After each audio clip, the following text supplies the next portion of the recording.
I wish you health, dear Ukrainians. Today was a long day, many internal questions.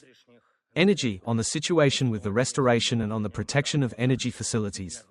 In Kyiv, it is difficult, and in some aspects, even more difficult than in our other cities. In fact, support for the capital is coming from all over the country.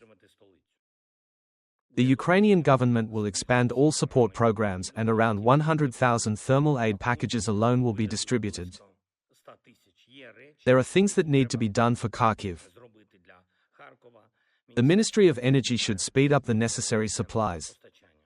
We spoke with the commander of the Air Force, and with the Minister of Defense of Ukraine, and with regional leaders for protection against Russian Shaheds.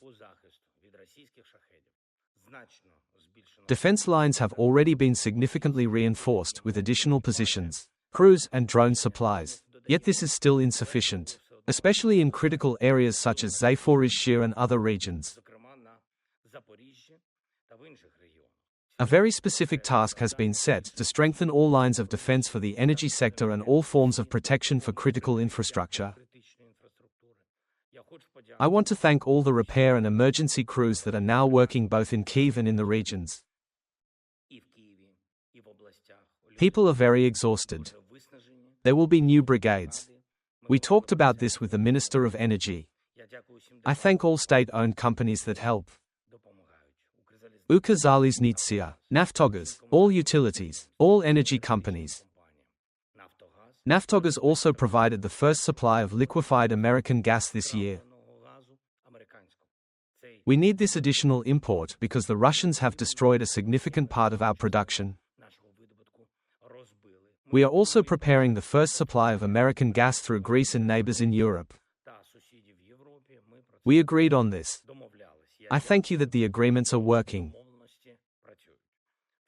All the agreements that strengthen us help us to survive. There was a report by our delegation after the meeting today. There was a trilateral format. There were also contacts between the team and the American side. Reports were made by Rustem Umarov, Kyrilo Budanov, David Arakamia. They were in touch. We discussed the interim results of the negotiations. They will continue tomorrow. There will also be a significant step. We expect an exchange of prisoners of war in the near future. It is necessary to return prisoners home. In general, Ukrainian position is very clear. The war must be brought to an end for real. It is Russia that must be ready for this. Partners must also be ready to ensure this in real terms, with real guarantees of their own, security guarantees, real pressure on the aggressor.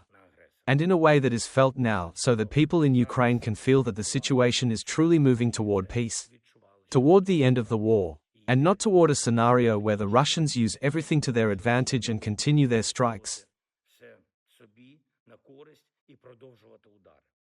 There should be no rewards for the aggressor. If there is any reward for the aggressor, Russia will eventually disrupt any agreement. There was a report by the Foreign Intelligence of Ukraine. An important part of the report is the Russian tanker fleet, which works specifically for the war. Unfortunately, the Russians still use different world jurisdictions under the different cover of companies and use Europe. This is very serious. During 2025 alone, Russia has attracted more than 122 vessels under the management of European legal owners and operators to oil trading. This is a significant part of Russia's tanker fleet. It is necessary for Europe to be much more active in countering the Russian tanker fleet. I thank all the partners who see it this way, who are ready to tighten legislation to block tankers and confiscate Russian oil. We will work for this in a bilateral format. There is active diplomatic work ahead, and it is crucial that our partners back our efforts with adequate support for Ukraine. And that support comes immediately. Resilience, now. Realism in talks with partners, now. Achieving joint results, now. This could be the most effective contribution to diplomatic outcomes at this moment. Glory to Ukraine.